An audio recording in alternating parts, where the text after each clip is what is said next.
Hi, Wesley. How you doing? I'm here. How you doing? I'm very good. I'm just gonna make sure that this mic is high enough to hear you. I thought it was good, but then it looks like it might be a little quiet. So, all right. I read the bio. It sounds amazing. We're ready to get into this conversation. You and I have talked throughout the week a little bit, Yes. discussing, yeah, discussing all kinds of things. Because this, like we were saying, this conversation can get pretty. It's pretty easy to get caught up in this conversation real quick. Yeah, there's a lot of, branches and twigs and things that we can, get off on. So hopefully we won't go like our conversations on the phone because we went off Right. a bit, but it's all good. It's a lot to discuss. It's a lot to digest, and we have a lot to talk about in our culture and in our community. So it's a good thing. It's all positive. So. It's a good thing. So tell me, first of all, what made you want to write a book in regards to the cultural contrast that you're discussing, hip hop and Black culture? Man, I was writing a completely different book. I was I was writing a book. I think I had titled it "It's Not You, It's Me," and it was a book on just perspective, and just how perspective affects your daily life. But as I was writing that book, I kept coming back to themes of just our community and our culture, and things that we can use to actually just progress forward. And so then it just got to the point where I said, hey, well, let me just talk about Black culture and what that means to me, Black American culture and what that means to me. And that's it, now I have a book. so that's Right. so that's pretty much how that worked out for me. So How that went. I'm wondering, how long did it take you to write this book anyway? uh honestly it took about 4 months. Once I started, So this yeah, is fast and easy. yeah, I'm once not going to say easy. yeah, it wasn't. It's just that I didn't realize I had so much to say. And even Mm. though the book is, short in some ways, it's not like I didn't want to have like a 300-page novel. I wanted to get to the point and say, hey, here's some things we can do. Here's some things that I see, and actually offer some solutions, hopefully, and some things we can at least test out. I'm not afraid to put my ideas out there, and let's have the community beat them up, and just say, hey, that's Right, not, right. that's what I think we're so afraid of being wrong, and I'm not afraid of being wrong at all. So let's just at least try some things and try to move forward because, we're in a place Okay, where so we're falling behind. right. So the book is called, with the chasm, as the chasm grows, Yes. the cultural conflict. So just let's first describe, because I think we talked about this being on the page of what you mean by African American culture and what you mean by hip hop culture. Yes. So the way I look at America, we have an entire Black community in America, and this goes for anywhere else. There's a Black community in Mexico. There's a Black community in Canada. There's a Black community in the United Kingdom. So I'm talking about the Black community here in America, and there's different cultures that exist. There's Black African culture, those who are from, Nigeria, and these are subcultures of Black African culture: the Nigerian culture, the Mm-hmm. Kenyan culture, Ugandan culture. Those people live here. They're a part of our Black community. Same thing with Black Caribbean culture, Black Latino culture, and of course Black American, and what I'm saying now, Black hip hop culture. And I think there's a lot of people who see Black American culture and Black hip hop culture as one and the same, and I think that's incorrect. And that's where this Okay. book starts to, talk about the chasm or the divide that is growing between Black American culture and Black hip hop culture. So when you say Black American culture, are you talking about the derivative of the people that deriving from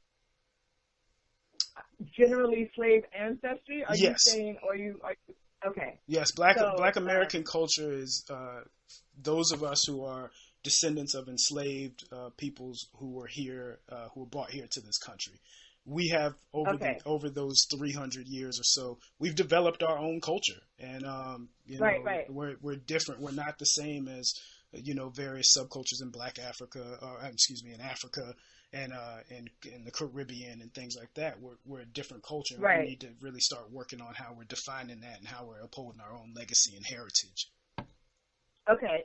So that's how you're describing Black culture. Now, how are you describing, and what are you putting in with hip hop culture?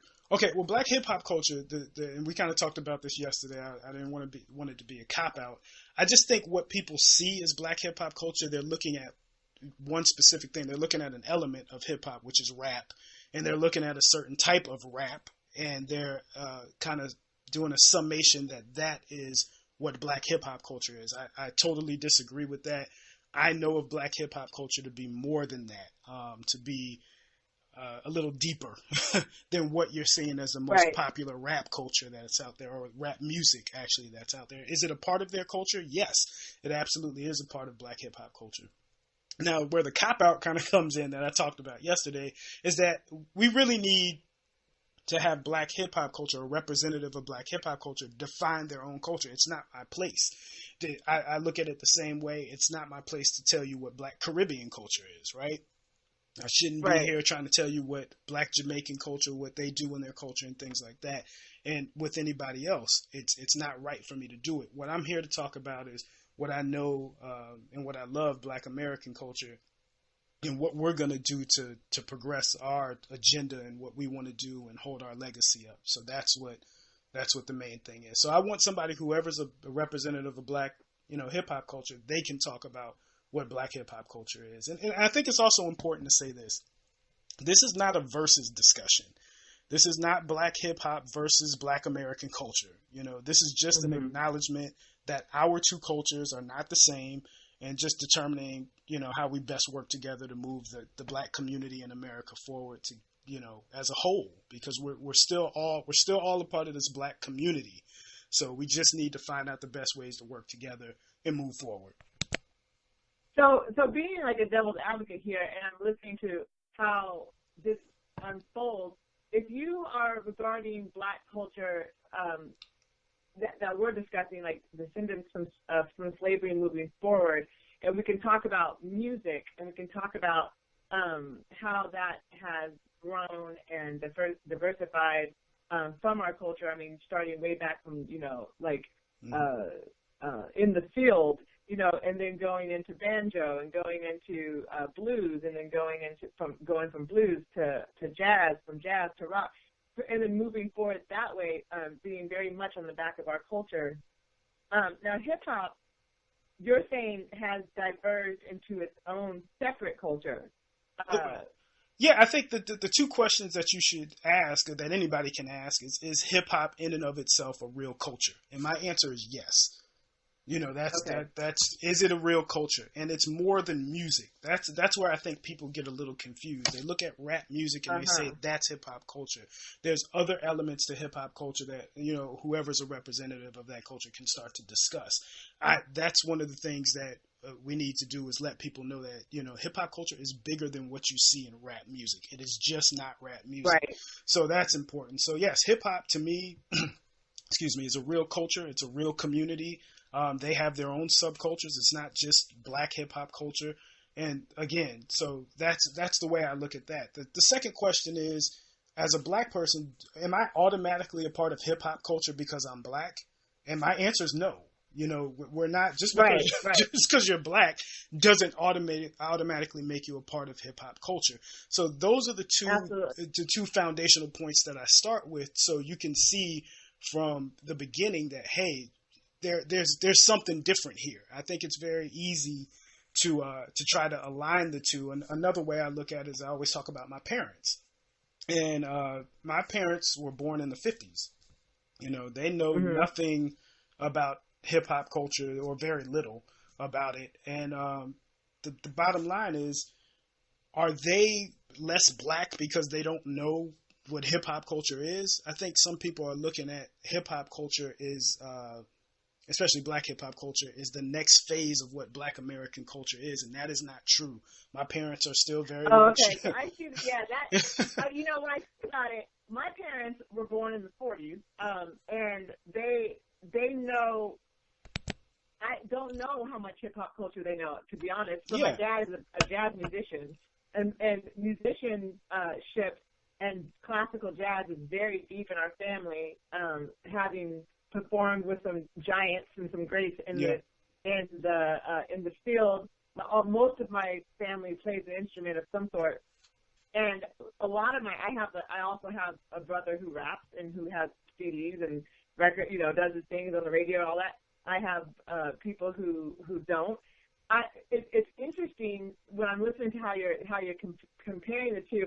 I wonder what my dad or my brothers would think about it, because I believe as totally general that they think it's almost it's an arm. Yes. And I would say this, like, Black hip hop culture, to me, it's never been representative and all encompassing of Black American culture and life. I think at one time It was the voice of Black American youth in a certain section, a large section of Black American youth, and that came up in the late 70s, of course, the 80s, and into the 90s, and now. Yeah. And so, but I just don't believe that's the case anymore. So yes, we can acknowledge where a culture started off. There's nothing wrong with acknowledging the roots of a culture. But when it's changed and when it's different, we have to be honest with ourselves and say, hey, this is different now. And it's okay. It's not about condemning a culture or saying it shouldn't be that. It's just saying, hey, these are different now, and how are we best working together to move our community forward? And so that's where the crux of, my book really starts. So that is a different approach to how to look at that in a way. And I think, as we were discussing this pre-show, we were talking about how that definition gets I think the definition of Black culture in which you are discussing, regardless, I think is what actually isn't talked about. Yes. That definition is less discussed than whether or not hip-hop is a definition of Black culture or appropriate to say is Black culture, period. And that's our job. I look at hip-hop. Yeah, and I look at hip-hop music as entertainment. I don't look at it other than that. And that's because I don't actually attach myself to hip-hop culture either. But, so let's better define, let's talk about in modern times, like you said, it has morphed. Like you said, in the 80s, there definitely was attachment to a voice. Hip-hop definitely had a voice that was more clear and decisive of actual, of the people coming up. But then things have changed. Yeah, so now, go ahead. Oh, no, go ahead. No, go ahead. No, I was saying, and things have changed, but keep in mind that element is still there. I know it sounds like I'm really defending Black hip-hop culture, but we're going to get to that in a minute as to why I'm doing this. Because it's very important to note that what you see in media is not representative all of what Black hip hop culture is. We in our first conversation, we had I try to use the situation that happened in February. We talked about blackface, and it was just amazing to me that you had a situation of blackface with fashion and Gucci and Prada. They were using these blackface designs to sell products. But also February, which again was Black History Month, we had the governor of my state in Virginia, Governor Northam, his whole blackface scandal, and the House representative in Maryland who was talking about campaigning in N-word districts. So you had a clear, concise separation of ideas. You had Black hip hop culture battling with Gucci and Prada, but you had Black American culture talking about the racism that's in the Democratic Party and how do we eradicate that? If this is the party that a lot of us stand with, we have to make sure that doesn't exist. And it didn't make either one of our approaches wrong. As I said, it actually helps us cover more ground. So instead of arguing with each other about what we should be focusing on, let Black hip hop focus on the fashion part, the Gucci part, the Prada issue, if that's what is important to them, right? If that's what's at the forefront, we can support that. And they can support what we're doing in Black American culture and saying, hey, we have some bad apples in the Democratic Party that we need to get out of if this is the party that the majority of our people stand with. So that's just a way to kind of see the differences, again, the chasm that's growing in the way we're looking at the world. Because I don't know how much. So you're talking about a consciousness, a direction of purpose within the Black community. Yes, and again, I don't want to say that Black hip hop was wrong for what they were focusing on. That they're totally fine if they feel like, hey, we need to battle Prada and Gucci. If that's what they feel like is what's important, let them do that. You know what I'm saying? Let's not criticize and yell at them and say, hey, you need to be focusing on this. No, let them do what they do. We're going to cover more ground focusing on the things that our strengths are in. That's where I'm coming from with it. I see. So, yeah, I guess Now that I'm thinking about this, I'm looking at it like you can really do both. Yes. As far as Yeah. being part of both cultures, Yeah. yeah, you can, but I don't think you'll do it effectively. If you Right. talk to, I don't. I think about this, and I actually get into this in the book. I don't want to say too much, but I talk about being mixed. If you're mixed Uh-huh. race, if you're both white and black, that's a classic mixed race culture, a Yeah. cultural contrast that you have to identify with. And most of my mixed friends, almost all of them really, say they lean one way more than the other. They feel closer to one culture more than the other, even though they are descendant of both, right? And so Mhm. yes, you can. I think you can represent both. I just don't know how effective you're gonna be when the goals and the aims or the direction seems to be a little different on which way to go. You're gonna have conflict there, when that's up to you to deal with. Everybody gets to choose the culture that they want to represent. So, I'm fine with that. Yeah, I think in my mind, and we talked about this, and it's kind of a great way to shift over to what we're talking about. You're from Virginia, Yes. which has a robust and deep Black history, Yeah. Black community. A lot of slavery Um, here too. A one, lot of slave history here. I mean, the most slaves in the United States Yes. history were in Virginia. In So there's a Virginia. lot of trauma, Yes. but at the same time, history. History. And a lot Absolutely. of intact history because people stayed in Virginia. It's Yes. not like people left. So there's that. And then we come all the way across the United States to the Pacific Northwest. Not only do we go west, but we're going north, Yeah. right? Yeah. So already there's the myriad of cultural differences, experiences, trauma, and everyday reality is just it really is night and day. Yeah. And so for Black folks here on the Pacific Northwest, when you're talking about biracial children or biracial people, that's pretty much the majority up here. That combination is probably, and this is all generalities, and neither one of us are statistic people or any of that. Yeah. But from my experience, being biracial or transracially adopted or the like is really, really quite common here. So the definition of Blackness here is troubling and really, really quite pieced together. Yeah. And the reason why I put that on me in my observation of this is that my parents are not from the Pacific Northwest. My parents are both Black, and when they moved to the Pacific Northwest, were very well into their adulthood, and so, for lack of better words, their Blackness, and I'm air quoting, was very intact.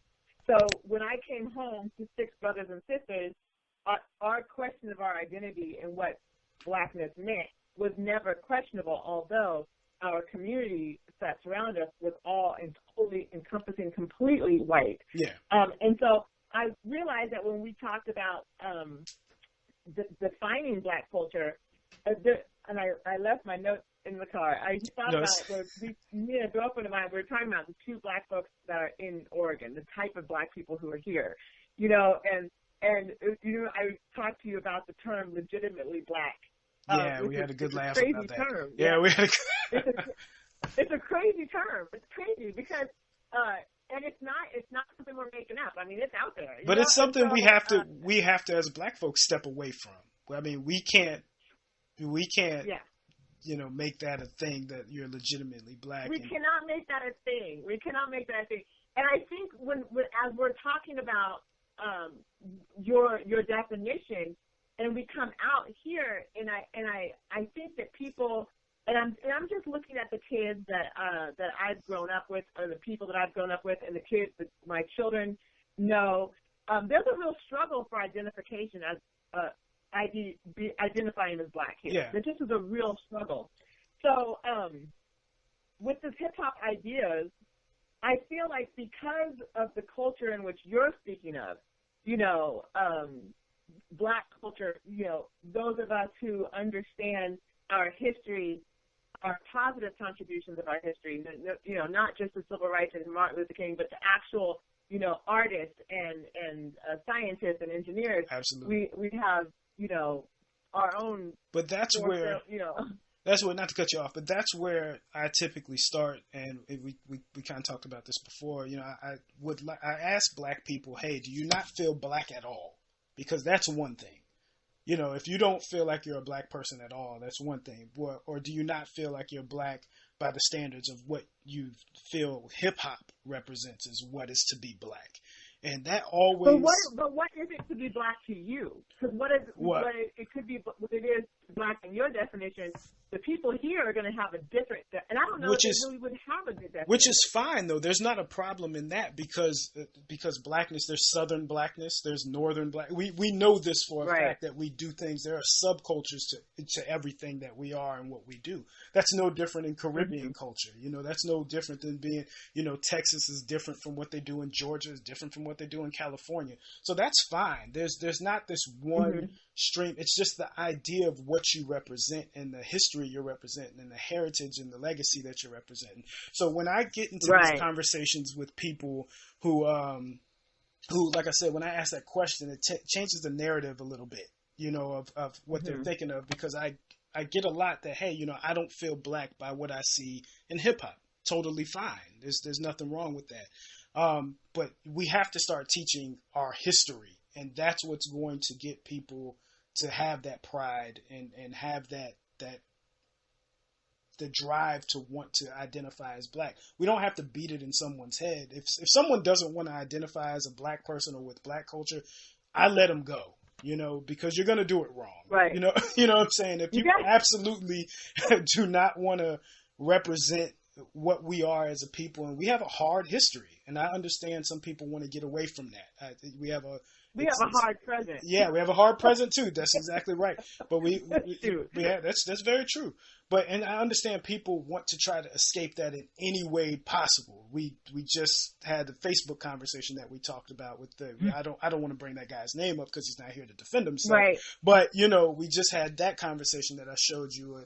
That's what he's trying to do. He wants to get away from it as best as possible. And we're not. We have to understand that we're not in America. We are in a mosaic culture. We are not a melting pot. This is not a melting pot culture. Maybe once upon a time it was. We are more of a mosaic than anything else. And it's okay to represent your culture. It's okay to have these differences. And that's where strength comes from, recognizing that we can be different, we can have these differences, and we can still work together. And so if somebody doesn't want to represent being Black, I'm totally fine with that. I don't have any issues at all. I guess that's because you don't have that rescue mentality. And I think it's true, because I think a lot of that, what happens is that, and I keep talking about the cultural differences between having Black community and not having Black community, looking like a Black person, not knowing where you fit in, not knowing who and what. And then if the hip hop culture is your only answer and it doesn't feel good for you, then you go, well, then what do I do? And you're going to run away. Idea of that, You're going to run away from it. You're going to run away from. Right, you're going to run away. And so, that's where we came to that idea of who's Black enough, right? And we said, well, it's a conscious decision on how you're going to feel what Black is. Yes. Truthfully, what it's not given to you, what it's not in every. Like I said, in order to get hair, for me to braid my hair, to put extensions in my hair, I have to drive 2 hours to get, pretty decent extension, hair to add to the braids. I am a man. I know nothing about that, but. You know about it. Now, you don't braid. Don't even put me. My hair is. Okay, look, anyway. When I go, I got to drive 2 hours just to pick up some hair, anything for my hair. There's a Sally's Beauty Supply. That's what we got. And any Black woman from any place who has a Black community will look at me and go, Sally's? Yes, honey, Sally's. That's what we got. So, and then there are some Black-owned, I think 2, that in this community that we can use, and their supply and demand. I mean, their supply is so small that you really, in order to get any kind of decision or choices, or like you got to go up to Portland. So, or they'll order it for you in, which is true too. But that's the kind of stuff I'm talking about. Yeah. There's no infrastructure here. So if you're like, well, I don't feel like I'm black because I don't see black anywhere around me. I was raised around white people. Like, how do I identify as black? That's what we were talking about, making a conscious decision. Do you look for black? Do you look for black? When you said that, I said, that's perfect. Mm-hmm. I couldn't think of a better way to say it when you said that yesterday. I was like, that's it. Because you do. You have to make the conscious effort to look for black and to want to get to know your history and your legacy and to uphold it. Because the bottom line is this: no matter how you're raised, if you are a descendant, especially of enslaved people in this country, our history is the same. You know, that doesn't change where you come from. You know, that doesn't change that some of these heroes and people that we look up and heroines that we look up to, they're still a part of your history. Again, that's not to say they're not a part of black hip hop history either. That's something we'll get into here as well. But it's just that they also have, when a culture develops, they have different heroes and heroines and people that they look up to in their culture. And I don't want to get into naming, especially when it comes to rappers, because I just don't want to get into that. But they have specific rappers they look up to that I don't look up to. They're not. When I think of my black icons, rappers don't come to mind. Maybe one or two, and like I said, we'll get into that. But for the most part, that's not what. I'm not putting them up there with Booker T. Washington or Frederick Douglass or Sojourner Truth or any of those people. So and that's fine. There's again nothing wrong with that, but that's just showing the difference in where our cultures are moving into, and it's fine. We're still all part of this black community. We still need to work together as best we can and move the whole community forward. And that's just the mantra that we're going to have to start to pick up and run with. Right. So when I said like exactly what you're saying, I definitely love. Well, I'm trying to think. It's very difficult for me to idealize hip hop because I didn't grow up with hip hop. Although just because my family, like I said, was very in a very different conversation about blackness. So I keep wanting to think about the people here who just didn't have that home conversation about really solidly. But you already said it. Culture. You already said it. You have to look for it. You have to make the conscious effort, and the history is still the history. Fred Hampton is still in that history. You know what I'm saying?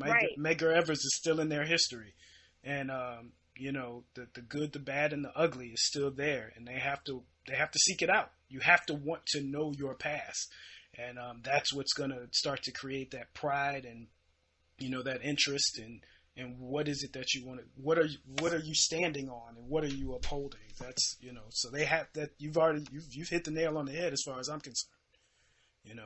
Right. Well, now let's move it to modern. Let's move it to modern history. Like, let's move it to modern day. Yes. Let's move it to how you look for black in 2019 when we're not talking about, and I keep going back to the music. When you're not talking about Charlie Parker. So who, at this point, I still say look for the black. I mean, we're in a space where internet and Googling and having things delivered to you. Yeah, exactly. It's no excuse now. I mean, you can do this from the comfort of your bed. I mean, to just start the process of, like you said, just Googling something. And I remember we were talking on the phone about like a black ballet, for instance. And maybe this person's interested in ballet, but how do they find a black ballet? Well, they have to want to look for it, and we have to open that door as black Americans to say, hey, we're not forcing you to try to force beliefs on you. We just want you to know your culture and what has happened in this country. We don't want you to put it down, and we invite you to start to get to know, start to educate yourself. And what you come out of that with is what you come out of it with. But I'm willing to place a bet that once some more, especially, don't leave out the hard aspects, but it's want some more positive aspects and the triumph, if you will, of our people start to come through. You'll start to see people have a different level of interest and pride in their legacy and their heritage. It's just my belief. Yeah, well, that idea of like when you're saying don't leave out the hard aspects, I think, white supremacy does a good job of keeping that in our face, but taking out the positive. So when you try to find, like, a lot of people when we're talking about go look for black, okay, well, if you're going to go see the Nutcracker, did you know that there's a black, version of this? Or did you look it up? Did you try to see? There's almost a black version of everything. Yes. And generally, quite honestly, was more original and than what is the mainstream. So when you're looking for it and you're interested in it and you're wanting to grasp that culture, black culture, better, and hip hop culture doesn't resonate with you, it's everywhere. But you do, unfortunately, have to look for it. But how are we as Black Americans making it comfortable for people who are we in a space where we're, again, you don't know about this, kind of looking down and condescending when we talk to people, or are we inviting to black folks? Yeah, well, you're absolutely right. I don't think as a culture altogether, and I can speak to this because I lived here and moved to the South. Being fair-skinned, we don't need to really go into colorism, but fair-skinned, and I'm gonna air quote long hair. That was termed, so it was long, and I didn't speak black, because I spoke like a white girl. Which is another thing we have to get rid of, speaking black. It's terrible. It's a terrible thing. But right. You gotta throw that out the window. I didn't understand Ebonics. I did not understand it. Oh my God, I remember one time I was on the bus going to school, and one of my friends was talking to me, and he was talking it's slang. But it's slang. It was slang, and it was country slang on top of it. I remember looking at him like, what?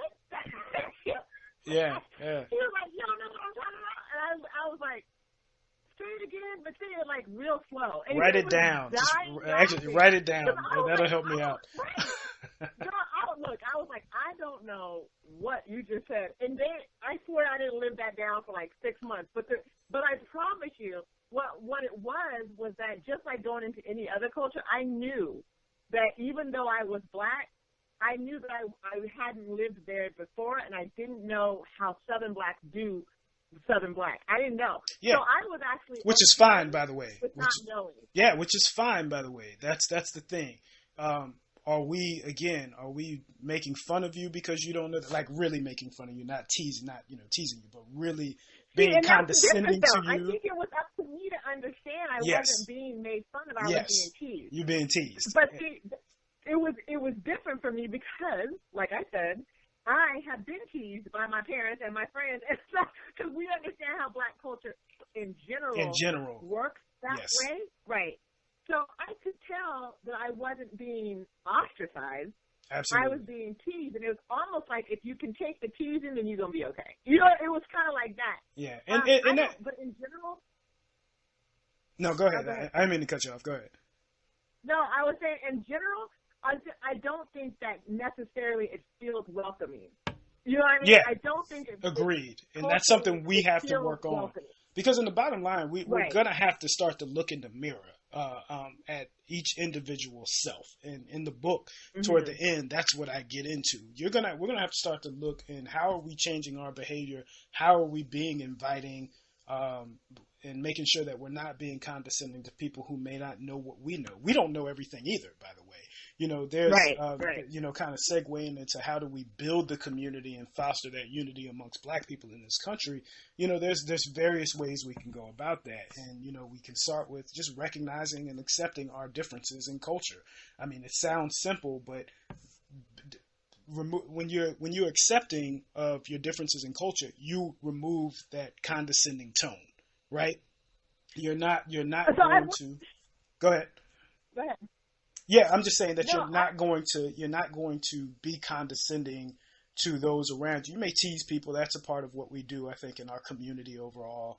But, you know, you're just not, we have to really accept that we are different and it's okay. And we have different ways to go about things and fix problems and different focuses. Even if we have the same general goals, we just do things differently. And that doesn't make you an enemy of what the big goal is, because I have a different way to go about it.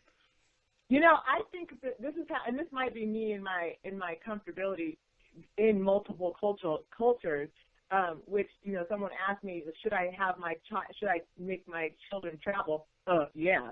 And yeah, absolutely. A black child, you know, they're asking, you know, should I do that? Absolutely do that. And the reason being, part of the reason being, is exactly with what you're just talking about, and how I felt being introduced into black culture in that way. And that's not the first time I left here to go. I mean, like I said, my parents are from St. Louis, so I used to go to St. Louis all the time when I was younger. Yeah. And then Houston was the first time I actually lived amongst more black folks.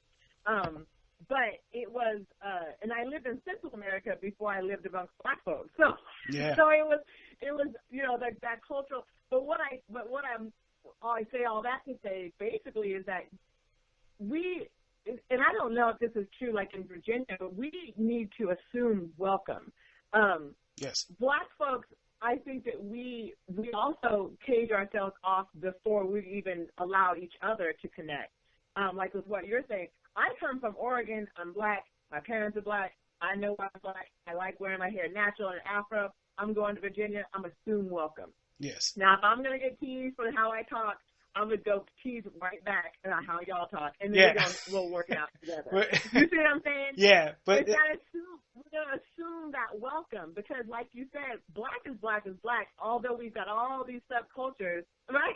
Yeah, we're still a part of the same community. Each other in. But even with that, one thing that I think is going to help foster that as well, a second point, if you will, is we need to become, again, more educated, not only about our own culture, but about the different black cultures that make up our community. And I put myself in this category. You know, first starting off with our own culture. If we don't know our own legacy that we say we're a part of and that we represent, that we can't properly speak to it, we can't teach it, we can't, you know, really honor it and hold it up in proper regard. So that's why we have to know our own culture.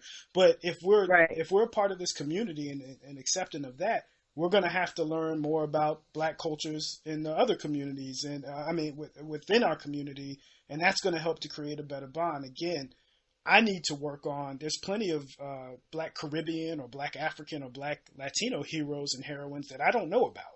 I haven't, that I'm ignorant to. There's a lot of history that in those particular black cultures that I'm unaware of, and I need to seek out. Again, do you seek black? It's not just about seeking black American. Do you seek out black Caribbean? Do you seek out black African culture? So learning about each other is going to actually help foster a better unity. Just think about it. When you speak with someone who's of black Latino culture, maybe from Puerto Rico, right, or Dominican, and you start talking about some of the people who, the heroes and heroines from the Dominican Republic who are Afro-Dominican, you know, you're going to open up a whole new connection with people. Because they understand that, you know, you're not just about yourself. And so black Americans, we have to be willing to do that too. We can't just say, hey, again, Thurgood Marshall and beat people over the head with Martin Luther King Jr. We need to know those other people as well. That is, we have to become more educated about the other cultures in our community. And that's going to help build, you know, a better unity amongst each other, I think. Well, I think the good recognition for each other, like I said, with black folks who don't feel like they have an identity in black culture, and they look to hip hop as if that is the definition of our black culture. I think it's super important that people who feel lost because they can't understand that black American culture, not black American culture, but American culture is based off the backs of black culture. I think it's problematic. People don't. It's very like you were talking about before. What is the solution for the education system to start besides us saying like go look for black? Absolutely, but at the same time, almost any genre of life that you want or are interested in does Black folks in it? Well, I'm definitely going to point to the. Oh, I'm sorry, I didn't mean to cut you off. Go ahead. No, go ahead. No, when you said about the education system, I was like, I'm definitely going to point to the book on that one because I have a whole spiel, a whole dialogue about what we need to do. We need to. There's a lot that we need to do on our own because if the bottom line is if we're waiting for somebody else to write our history, we're going to be waiting a long time. You know, and that's a problem that we're going to have to look in the mirror as Black people to fix that. But that's a you know, I'd like to talk. Let's get started with that because I think I told you previously that I did take on that tall task of creating resources for a Black community to understand. And when I researched it back when I first started off, here I am in Oregon trying to do this, and I researched it, and it's the only camp on the West Coast, period, that talked about the positive contributions of Black history and was a sleepover camp for as many days as we are doing it. And the funding was actually not hard to come up with locally, but you know, lots of things happened, and the first camp ran this year through the NAACP, and will run again more culturally apt this next year, talking more deeply about Black American culture. This one was kind of a trial run, and we made sure we had African culture tied in there, and we made sure we had nature and elements of Oregon tied into this culture, into this camp. And next, we're going to go a little harder on the history. Is the plan. But that was something that came from my heart as a mother and as growing up in Oregon. That whole camp idea is called Black Gold Culture Camp was because it came from being the only Black girl in the class or in the school, and I'm the only one asking questions, and the teacher's going, well, I've never heard of that person, so why don't you stick to Martin Luther King? Yeah, exactly. And the thing is this. First we all need to say congratulations for getting that started and continuing. Thank you very much. It's not an easy task. I know that. But while we're doing that, you know, we're taxpayers and we pay for these schools, these public schools. We need to get that curriculum in the school, and that's the bottom line. We have to go that route because if we're doing it's beautiful what you're doing, but the end result has to be this needs to get in the curriculum. And to your point, one of the great things you said, you talked a little bit about, hey, what's going on in Oregon as far as Black history there. Like, we don't need a one-note Black curriculum. You know what I'm saying? It's going to be a little different in Virginia than it's going to be in Oregon because it should speak to what's going on the West and, you know, those who have influenced and impacted Black history in the West versus what's been going on in Virginia. So when you work that locally type of direction, that's what we're going to have to start working on to really start the education process. And it can't be an elective in school. It's going to have to be, hey, our history is American history, and we're going to have to write it, and we're going to have to introduce it. We're going to have to vote for it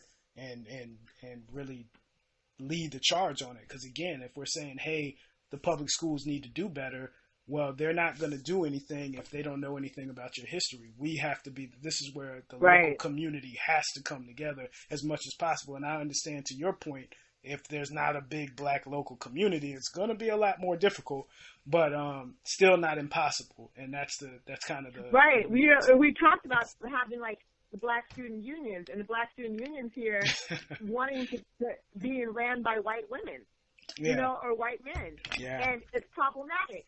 But then when I tell you there's not a Black teacher in the school to run it, you're like, so we got to try to find the mother, we're going to have to find a mom who has, or a dad who is Black, who could lead these children through microaggressions, through complicated scenarios, any of that. And then you go, well, okay, let's look at the population. Now you're looking at, you got a bunch of Black kids and their mothers are all white. Okay. So let's go to the dads. Are the dads around? Do we have the Black fathers? Can they do it? Are they interested? Are they knowledgeable?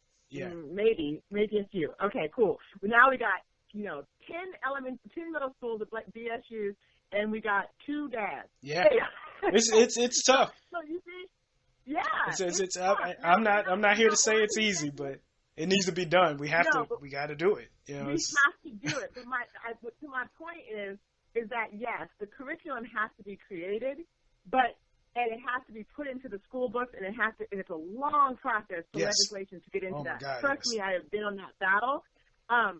And that is why, as a mother, I created that camp. Yeah. So I'm asking, when you have community, what are you guys doing and when you have community and you have the people and you have the numbers, what is it that you guys are doing to make sure that the community is on board, like you're saying, and understanding the positive contributions? Because I would like to take your ideas and use them. Yeah. The thing when you have a larger community, you have a lot of infighting.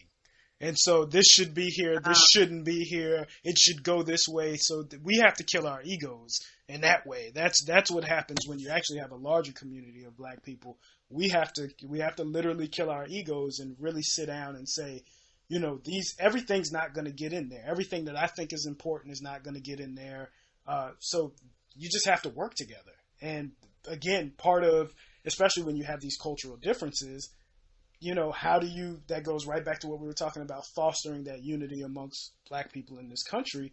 We have to work together more. And, you know, that's where it's at in larger black communities. You have a lot of going back and forth. We kind of talked, and I don't want to go off on this because we only got probably about 10, 15 minutes left. Yeah. But we talked about, you know, the Colin Kaepernick situation in the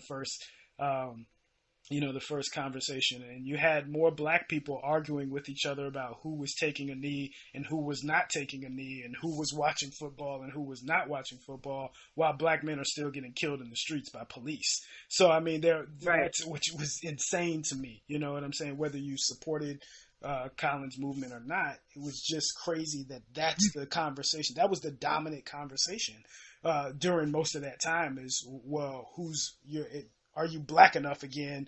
Because are you doing this or are you not doing this? And so, yeah, you're talking about the definition of how black are you being whether or not you're still watching NFL. Exactly.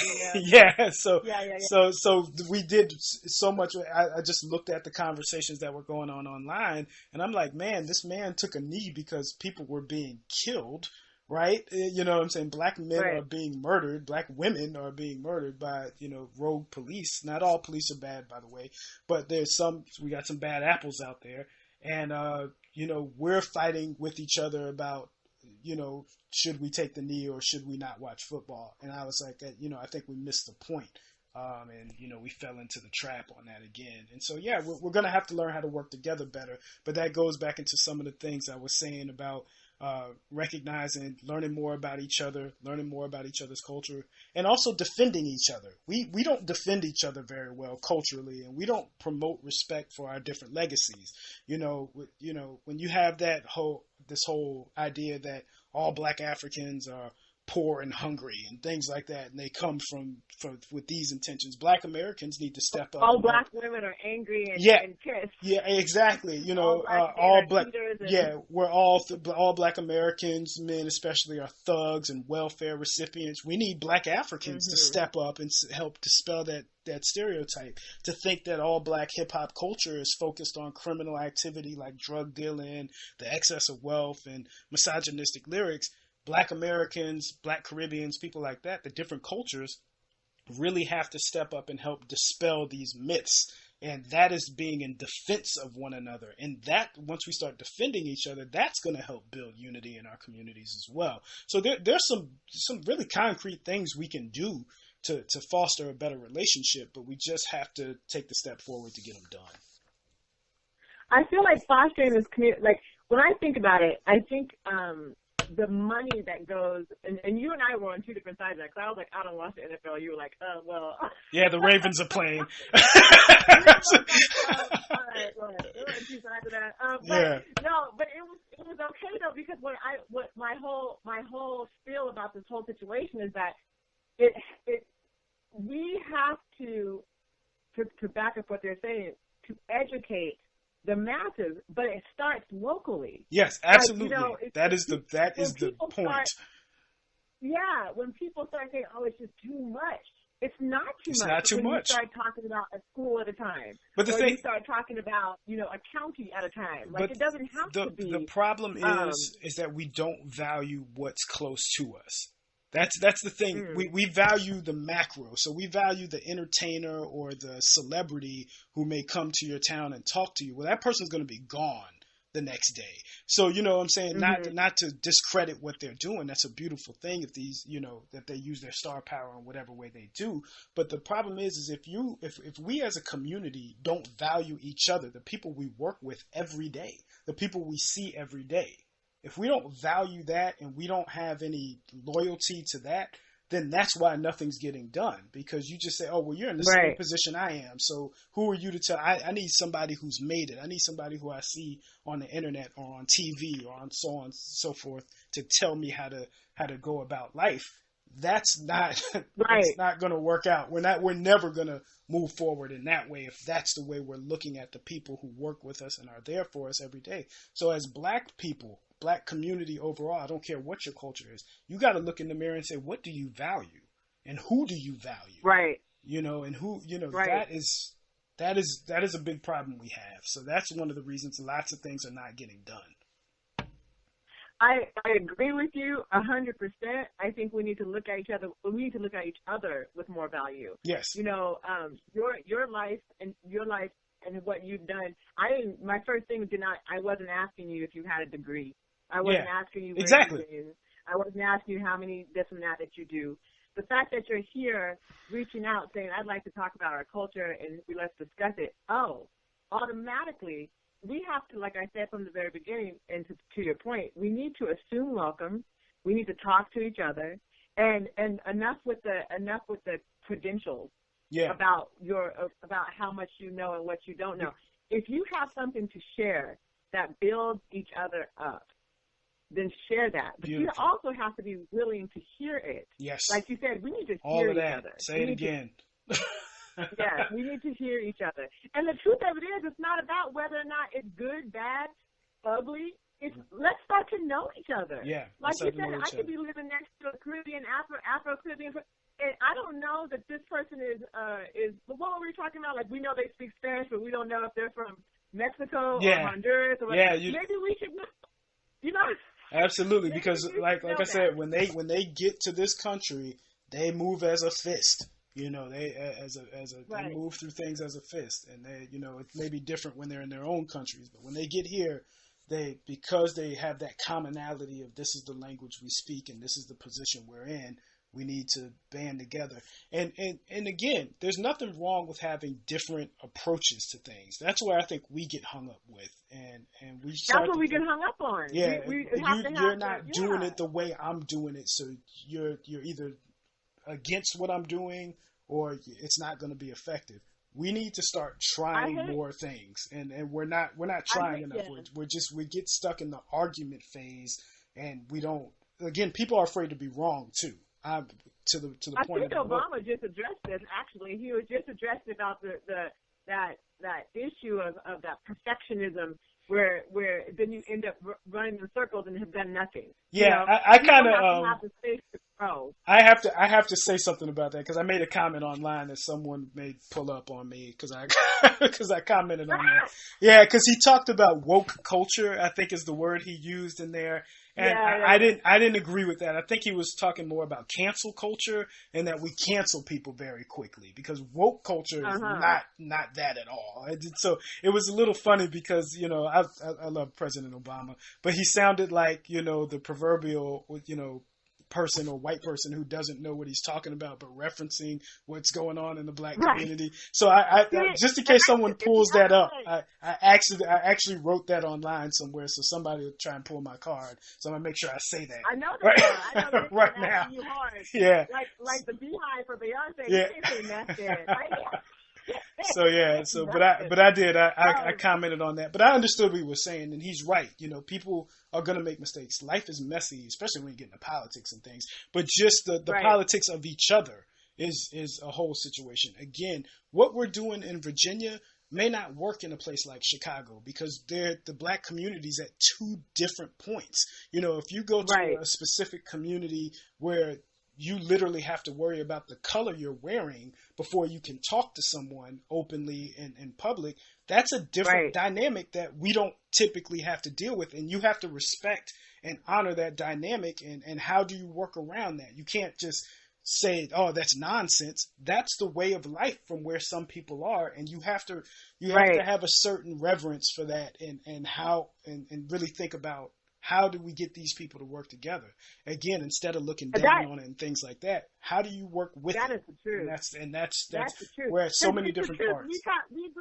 We bring people here. You know, we got the University of Oregon, and it's these white folks don't understand that black culture is dynamic and Yes. diverse. Yes. And what they do is they go and they look for a brown person. Now they don't care if that brown person is familiar with the culture in which they are bringing it to. So they bring in Mr. Virginia to Oregon and ask him to make it right. You know, and you can't do that. And in that is so racist, and they don't understand it. To the thing. Yeah, two things to that. Again, that goes back to even just recognizing, again, what we said earlier. You have to value what's in your community. The people who are in LA, for instance, they have to value each other. They have to understand that the people who are going to fix Detroit live in Detroit. The leaders are already there. They're already there. You just have to value each other and start working together. You're already there. Right. And you have to, because you know the politics of where you live in Chicago and of St. Louis. You know that better than any celebrity who's going to come from outside and tell you. You have to value the people who are there. And I'll say one thing to kind of talk about just the white folks. I think what I don't want to do with white people especially who are allies and want to work with black people, it is so easy to paint with a broad brush. You know, it's so easy to just especially when we talk about cops, we say, hey, all the cops are bad. They're all killing. No, they're not. They're not all bad. All white people are not against the agenda that we have. And I don't want white people to operate from a space of white guilt. I want you to be strong in what you believe and be confident in who you are. You don't have to be sorry. I think that's a weak position to and I don't like it. It's like a condescending position to me. Nobody likes that. Yeah, I don't like when people operate. Yeah, when they operate from white guilt. You know, the white people have been on our team for a while. We can go through history and look at there's lots of white folks who have sacrificed their lives and laid down their lives for our cause as well. And so that has to be acknowledged. And when we work together, you know, we just need to make sure that we're not putting the white people who work with us in a space where it's like this white guilt thing. I don't want them to feel that way. It's a bad place I don't want you to feel bad. You know what? You know? I feel like the folks who are honestly and earnestly, like I have some very close friends who are white, definitely allies. They don't come from guilt. Good. They've overcome that part. That is beautiful. The white folks who are feeling guilty are not the ones that we're talking about. Yes. That's in my knowledge. If you're still feeling guilty, you still got a lot of work to do before you can ally. Agreed. You see what I'm saying? Agreed. So, well, you know, I knew this hour was gonna come fast. Yeah. You know, I told you, and then I said also I wanted to talk about the black church, and dang it, we didn't get there. Oh yeah. But yeah. So I want to do a plug for your book again. As the Chasm Grows: The Black Hip Hop and Black American Cultural Contrast. Yes. You can find it on Amazon. I am definitely going to have a link up on the show, the post show. This will definitely go on my podcast in the next couple of days, where I will also have a link to it for the podcast. Is there anything else that you would like to say? Yeah, first I want to tease you a little bit and say that it hurt Aisha to say that the book is on Amazon. She's currently protesting. So it hurt her a little bit, but I thank you. I really appreciate the plug, because that's the only place it's available right now. I'll try to do better in the future. I really will. But yeah, just thank you, Aisha, for having me on the show. I want to thank everyone listening on. It's KEPW 97.3, correct? I don't want to say the That's wrong. it. Okay, That's good. it. Thank you to Eugene. Yeah. Everyone listen on your podcast, Black Girl from Eugene. And I know you just started Facebook Live, so anybody who's on Facebook Live, like I said, I really appreciate the opportunity. And I'd love to come back and have more discussions, because especially after you all read the book, go purchase the book, and then after you read the book, you'll probably have some more. There's at least 4 more conversations minimum that we can have after you read the book. But, like I said, I just appreciate everyone's time and everyone who's here now and everyone who will be listening on the podcast and online. It's just greatly appreciated. So thank you. Thank you so much for your time, Wesley, and I'm so glad to have you here on the show, and absolutely more to it. You will definitely be back. I will definitely have more to say and talk about for sure when we get that book completed. Okay, well, we're going to end the show here, and I'm going to just put you on hold real quick, Wesley, okay? Gotcha, no problem. Thank you, everybody. Okay, hold on.